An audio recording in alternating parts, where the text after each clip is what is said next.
Matot šitą namelį? Kiek žinau, čia turėtų gyventi žmogus. Bandysim šiandieną pas jį užeiti ir nunešti lauktuvių. Prie kūčių stalo, kad būtų ką pavalgyti. Labą dieną. Labą dieną. Neišgazdinau. Neišgazdinau. Labą dieną. Sveiki, ko vardu būsit? Kazimieras. Kazimierai. Kai ką noriu perduoti. Pajutau, kad bus prasminga prie stalo pasidėti. Šiek tiek maisto.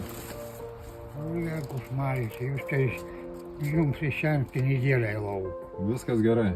Vat sugalvojau atnešti jums pasidėti ant stalo. Čia daug kažko nėra. Čia duonelė yra, kavos yra, silkės yra, va, biškį užkasit, pasidėsit.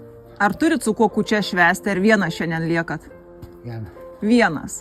Nu va, mes jau įteikėm kalėdinę tokią simbolišką dovanėlę maisto žmogui. Tu matai, kaip jis norėjo kalbėtis, kaip jisai apie viską pasakoja, klaus, ką nori, viską jis papasakos ir padomės ir ką veikia, nu labai fainai.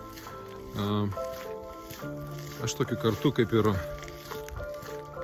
kalėdinį, kaip ir naujametinį ir kaip apskritai pamastymui tokį dalyką noriu pasakyti. Kad visi mes norime, kad pasaulis būtų geras ir gražus. Visi mes norime, kad su mumis žmonės aplinkiniai elgtųsi gerai. Ir mano toks ir būtų palinkėjimas iš tikrųjų. Pradėkime keisti pasaulį nuo savęs. O pasaulis pats savame tada pasikeisti gerai.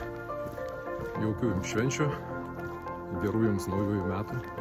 Pažiūrėk, koks gražus dangus. Ir tegu lydi jų šviesa. Nes mus tai lydi šviesa. Taip?